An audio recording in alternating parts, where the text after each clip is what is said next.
పూర్తి వివరాలు చూసే ముందు మా ఛానల్ ని సబ్స్క్రైబ్ చేయడం మర్చిపోకండి. శ్రీ గురుభ్యో నమః. శ్రీ మహాసరస్వత్యై నమః. ఓం నమః శివాయ.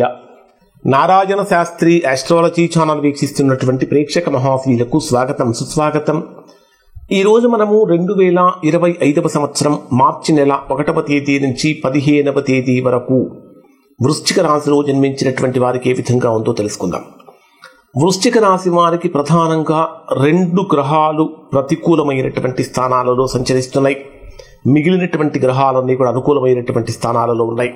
అంటే వృశ్చిక రాశిలో జన్మించినటువంటి వారు 75% అనుకూలమైన ఫలితాలు పొందుతారు. ఒక 25% మాత్రం కొద్దిగా ఇబ్బందికరమైన పరిస్థితులు కలుగుతాయి. ఆ ఇబ్బందికరమైన పరిస్థితులు ఏమిటంటే, మీ రాశ్యాధిపతి అయినటువంటి కుజుడు మీ జన్మరాశికి 8వ స్థానంలో సంచరిస్తున్నాడు. రాశ్యాధిపతి యొక్క 8వ స్థాన సంచారం ఆకస్మికమైనటువంటి ప్రయాణాలను, లేదా ఆకస్మికమైనటువంటి ఆర్థిక నష్టాలను, లేదా అనారోగ్య సమస్యలను సూచిస్తుంది. కాబట్టి ప్రయాణాలు చేసేటటువంటి విషయంలో కానీ, ఆరోగ్యపరమైనటువంటి విషయాలలో కానీ, ఆర్థికపరమైనటువంటి విషయాలలో కానీ వృశ్చిక రాశి వారు తగినన్ని జాగ్రత్తలు తీసుకోవాలి. ఎక్కడా కూడా చిన్న చిన్న పొరపాట్లు చేయకూడదు. సాధ్యమైనంత వరకు ప్రతికూలతలు తగ్గించుకోవాలి. ఆర్గ్యుమెంట్స్ అనేటటువంటివి వృశ్చిక రాశి వారికి పనికిరావు. ఎవరైనా సరే, మీ తోటి కొలీగ్స్ కానీ, హైర్ అఫీషియల్స్ కానీ, మీరు చేసిన తప్పు అంటే మీరు రైట్ చేసినప్పటికీ, మీరు సరైన మార్గంలోనే ఉన్నప్పటికీ ఎదుటివారు మిమ్మల్ని వాదిస్తూ ఉంటే కొన్ని సందర్భాలలో మౌనమే ఉత్తమమైనటువంటి సమాధానంగా మారాలి. ఆర్గ్యూ చేయటం వలన, అంటే వాదోపవాదాలకు దిగటం వలన వృశ్చిక రాశి వారు ఎక్కువగా నష్టపోయే అవకాశం ఉంటుంది. అలానే ఎవరికైనా ధనాన్ని ఇచ్చేటప్పుడు కొన్ని జాగ్రత్తలు పాటించకపోయినట్లయితే ఆర్థికపరమైనటువంటి నష్టాలు కూడా వృశ్చిక రాశి వారు పొందే అవకాశం ఏర్పడుతూ ఉంటుంది. ముఖ్యంగా ఆర్థికంగా కనుక తీసుకుంటే, ద్వితీయ పంచమ స్థానాధిపతి అయినటువంటి గురుడు మీ జన్మరాశికి 7వ స్థానంలో చంద్ర నక్షత్రంలో సంచరిస్తున్నాడు. ఇది బ్రహ్మాండమైనటువంటి యోగం. అంటే వృశ్చిక రాశి వారికి సంపూర్ణమైనటువంటి గురుబలం అనేటటువంటిది సూచిస్తుంది. ఇక్కడ గురుబలం సూచిస్తున్నటువంటి కారణం చేత దాదాపుగా ఎలాంటి సమస్యలు వచ్చినప్పటికీ వాటికి పరిష్కారం అదే, అంటే మీరు వెతికేలోపే పరిష్కారం దొరుకుతుంది. అంటే కొద్దిగా దైవ బలం పెరుగుతుంది. కానీ సమస్యలు ఏ రూపంలో, ఎటువైపు నుంచి వచ్చే అవకాశం ఉంటుంది అంటే, మీ జన్మరాశికి 10వ స్థానాధిపతి అయినటువంటి రవి మీ రాశికి 4థ స్థానంలో శనిగ్రహంతో కలిసి సంచరిస్తున్నాడు. పైగా రవి శనిగ్రహాల యొక్క రెండిటి యొక్క 7వ వీక్షణ మీ జన్మరాశికి 10వ స్థానం మీద ఉంటుంది. రవి శనిగ్రహాలు రెండూ కూడా శత్రుగ్రహాలు. అంటే 2 శత్రుగ్రహాల యొక్క వీక్షణం మీ జన్మరాశికి 10వ స్థానం మీద ఉన్నప్పుడు ఉద్యోగపరంగా అనవసరమైనటువంటి ఒత్తిడి పెరుగుతూ ఉంటుంది. అంటే ఎంత చేసినప్పటికీ కూడా ఇంకా ఇంకా చేస్తూనే ఉండాల్సిన పరిస్థితి వస్తుంది. సమయానికి కనీసం భోజనం కూడా చేయలేనంత బిజీ స్కెడ్యూల్ అనేటటువంటిది ఇక్కడ వృశ్చిక రాశి వారికి ఏర్పడే అవకాశం ఉంటుంది.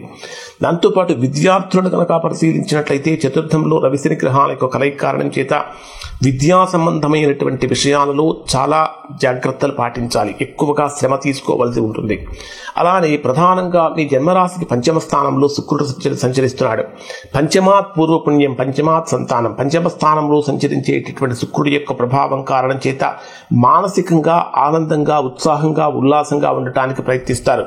వ్యాపారం చేసేటటువంటి వారికైతే వ్యాపార పరంగా కొద్దిగా ఒడిదుడుకులు పెరుగుతూ ఉంటాయి. ప్రధానంగా తీసుకుంటే మీ జన్మరాశికి 8వ స్థానాధిపతి అయినటువంటి బుధుడు మీ జన్మరాశికి 5వ స్థానంలో సంచరించేటప్పుడు పంచమంలో నీచంలో సంచరిస్తున్నాడు. అంటే సమయానికి రావాల్సిన ధనం చేతికి రాకపోవటం కానీ, అధికమైనటువంటి ఖర్చులు పెరిగిపోవటం కానీ, వ్యాపారం కొద్దిగా డల్ అవ్వటం కానీ జరుగుతూ ఉంటుంది. కాబట్టి వ్యాపార సంబంధమైనటువంటి పరిహారాలు చేసుకోవటం కానీ, ఎవరికైతే వ్యాపారం సరిగా సాగటం లేదు, ఎవరైతే వ్యాపార పరంగా తీవ్రమైనటువంటి ఇబ్బందులు పడుతూ ఉన్నారు, అటువంటి వారు వ్యాపారానికి సంబంధించినటువంటి జనాకర్షణ యంత్రాన్ని మీ వ్యాపార స్థలంలో కనుక పెట్టుకున్నట్లయితే తద్వారా జనాకర్షణ, ధనాకర్షణ పెరిగి వ్యాపార పరంగా ఉత్తమమైనటువంటి ఫలితాలు పొందే అవకాశం ఉంటుంది. కానీ సంతానపరమైనటువంటి విషయాలలో చాలా గొప్ప అనుభూతిని, గొప్ప ఆనందాన్ని పొందుతారు. అంటే ఒక రకమైనటువంటి సంపూర్ణమైనటువంటి, పరిపూర్ణమైనటువంటి ఆనందాన్ని వృశ్చిక రాశి వారు సంతానపరమైనటువంటి విషయాలలో, అంటే వారి విద్యకు సంబంధించి కానీ, వారి ఉద్యోగానికి, వారి వివాహానికి సంబంధించినటువంటి విషయాలలో మంచి ఫలితాన్ని పొందుతారు. ఇక్కడ వృశ్చిక రాశి వారికి ఆరోగ్యపరమైనటువంటి విషయాలలో కొద్దిగా జాగ్రత్తలు పాటించాలి. ఎవరైతే డ్రైవ్ చేస్తూ ఉంటారో, ముఖ్యంగా 2 వీలర్ డ్రైవ్ చేసేటటువంటి వాళ్ళు కొద్దిగా జాగ్రత్తలు పాటించడం అనేటటువంటిది కూడా ప్రధానంగా చెప్పదగినటువంటి సూచన. ఇక్కడ ఈ మాసంలో వృశ్చిక రాశి వారికి ఏ విధంగా ఉంటుందంటే, ఏదైనా స్థిరాస్తులు కొనుగోలు చేద్దామంటే మీకు అన్ని దగ్గరకు వచ్చినా అడ్వాన్స్ ఇచ్చినా కూడా మరలా తిరిగి మీ వెనక్కి వచ్చే అవకాశం ఉంటుందంటే స్థిరాస్తులకు సంబంధించినటువంటి విషయాలలో అడుగులు ముందుకు పడవు మీకు. అలానే రియల్ ఎస్టేట్ బిజినెస్ చేసేటటువంటి వారికి, ధాన్యం వ్యాపారం చేసేటటువంటి వారికి కొంచెం ఇబ్బందికరమైనటువంటి పరిస్థితులు ఇక్కడ ఈ మాసంలో ఈ రాశి వారికి కలుగుతూ ఉంటాయి. ఎవరికైతే కోర్టు సమస్యలతో ఇబ్బంది పడుతూ ఉన్నారో అటువంటి వారికి ఈ మాసంలో కోర్టు సమస్యల యొక్క తీవ్రత కూడా కొద్దిగా పెరుగుతూ ఉంటుంది. ఈ మాసంలో చేసేటటువంటి ఉద్యోగ ప్రయత్నాలు, నిరుద్యోగులుగా ఉన్నటువంటి వారు చేసే ఉద్యోగ ప్రయత్నాలలో స్వల్పమైనటువంటి లాభాలు మాత్రమే, స్వల్పమైనటువంటి అనుకూలతలు మాత్రమే ఉన్నాయి. అంటే అవకాశాల దగ్గర దాకా వచ్చినప్పటికీ వాటిని మీరు సరైన సమయంలో సరిగ్గా ప్రతిస్పందించకపోవడం వలన అవకాశాలు దూరం అయ్యే అవకాశం ఉంటుంది. కాబట్టి ఈ విషయంలో కొద్దిగా జాగ్రత్తలు పాటించండి. అసలు డే వైజ్గా కనుక పరిశీలిస్తే వృశ్చిక రాశి వారికి ఏ విధంగా ఉంటుందంటే 1వ తేదీ ఉదయం నుంచి 3వ తేదీ ఉదయం 6:39 మధ్యలో ఉండేటటువంటి సమయం బ్రహ్మాండమైనటువంటి ఆనందాన్ని కలిగిస్తుంది. ఇది ఎవరికి కలిగిస్తుందంటే వృశ్చిక రాశిలో జన్మించినటువంటి వారు వివాహ ప్రయత్నాలు చేసే వారికి అనుకూలత కలిగిస్తుంది. అలానే లవ్ మ్యారేజ్ చేసుకోవటం కోసం, అంటే ప్రేమ వివాహం చేసుకోవటం కోసం ప్రయత్నించేటటువంటి వారికి కూడా ఇది చాలా అనుకూలమైనటువంటి స్థితి అని చెప్పాలి. అంటే దూరం అయిపోయినటువంటి వ్యక్తులు దగ్గర కావటం కానీ, లేదా కోల్పోయినటువంటివన్నీ మరలా తిరిగి మీ దగ్గరికి పొందడం కానీ జరుగుతూ ఉంటుంది. ఇది చాలా గొప్ప ఫలితాన్ని ఇస్తుందని చెప్పాలి. 3వ తేదీ ఉదయం 6:39 నుంచి 5వ తేదీ ఉదయం 8:15 మధ్యలో ఉండేటటువంటి సమయంలో కొద్దిగా అనారోగ్య సమస్యలు కానీ, ఆర్థిక సమస్యలు కానీ, శత్రు సమస్యలు కానీ పెరుగుతూ ఉంటాయి. ఈ రోజులలో కొద్దిగా జాగ్రత్తలు పాటించండి.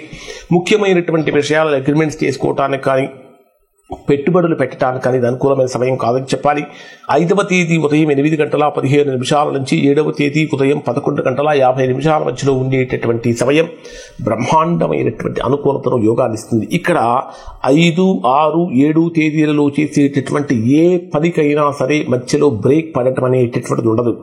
అంత గొప్ప యోగాన్ని, అంత గొప్ప ప్రతిఫలాన్ని ఇక్కడ వృశ్చిక రాశి వారు పొందుతారు. కాబట్టి ముఖ్యమైనటువంటి పనులు, ఇన్వెస్ట్మెంట్స్ కానీ, లేదా గృహానికి సంబంధించి కానీ, విద్యకు సంబంధించి కానీ, ఉద్యోగానికి సంబంధించి కానీ ఎలాంటి నిర్ణయాలు తీసుకున్నా, ఎలాంటి పనులు ప్రారంభించినా ఈ రోజుల్లో మీకు చక్కగా అనుకూలంగా ముందుకు వెళ్తూ ఉంటాయి. 7వ తేదీ ఉదయం 11:50 నుంచి 9వ తేదీ సాయంత్రం 5:49 మధ్యలో ఉండేటటువంటి సమయం పూర్తిగా ప్రతికూలమైన సమయం. ఇక్కడ మీకు ప్రయాణ సమస్యలు, ప్రయాణాలలో ఇబ్బందులు, ఆకస్మికమైన ప్రమాదాలు, ఆకస్మికమైన నష్టాలు, శత్రు సమస్యలు, కోర్టు సమస్యలు, అంటే లేదా అనవసరమైనటువంటి వాదోపవాదాలు, ఇట్లాంటి వాటి వలన మనస్సు చికాకు కలిగిస్తూ ఉంటుంది. 9వ తేదీ సాయంత్రం 5:49 నుంచి 11వ తేదీ రాత్రి 2:17 వరకు ఉండే సమయంలో బ్రహ్మాండమైనటువంటి అనుభూతి కలుగుతుంది. ఇన్వెస్ట్మెంట్స్ చేసేటటువంటి వారికి బ్రహ్మాండమైన లాభాన్ని పొందుతారు. వ్యాపార పరంగా కూడా అనుకూలంగా మారుతుంది. 11వ తేదీ రాత్రి 2:15 నుంచి ఇక 15వ తేదీ రాత్రి వరకు ఉండే సమయం అంతా కూడా వృశ్చిక రాశిలో జన్మించినటువంటి వారు దాదాపుగా శుభ ఫలితాలే పొందుతారు. ఓవరాల్ గా కనుక తీసుకున్నట్లయితే వృశ్చిక రాశి వారికి జరుగుతున్నటువంటి ఒక 75% అనుకూలతలున్నాయి, కొద్దిగా ప్రతికూలతలున్నాయి. ఈ ప్రతికూలతలు తొలగిపోవటానికి మీరు చేయవలసినటువంటి పరిహారం ఏమిటంటే మంగళవారం రోజున ఆంజనేయ స్వామి దేవాలయానికి వెళ్ళి అక్కడ వడమాలతో, అంటే గారెలతో, వడలతో తయారు చేసినటువంటి మాలను ఆంజనేయ స్వామికి సమర్పించి అక్కడ హనుమాన్ చాలీసా పారాయణ కనుక చేసినట్లయితే తద్వారా అష్టమ స్థాన కుజదోషం యొక్క ప్రభావం తొలగుతుంది, సత్ఫలితాలు పొందుతారు. ఇంకా ఎవరైనా సరే తీవ్రమైనటువంటి ప్రతికూలతలు పొందుతూ ఉంటే, ఉద్యోగపరంగా కానీ, వ్యాపార పరంగా కానీ అనుకూలత లేక ఇబ్బందులు పడుతూ ఉంటే అటువంటి వారు ఒకసారి మీరు మీ వ్యక్తిగత జాతకాన్ని విశ్లేషణ చేయించుకొని దోషం ఎక్కడంతో తెలుసుకొని దోష నివారణ చేయించుకుంటే సత్ఫలితాలు పొందుతారు. ఇవి వృశ్చిక రాశికి సంబంధించిన ఫలితాలు. శుభం.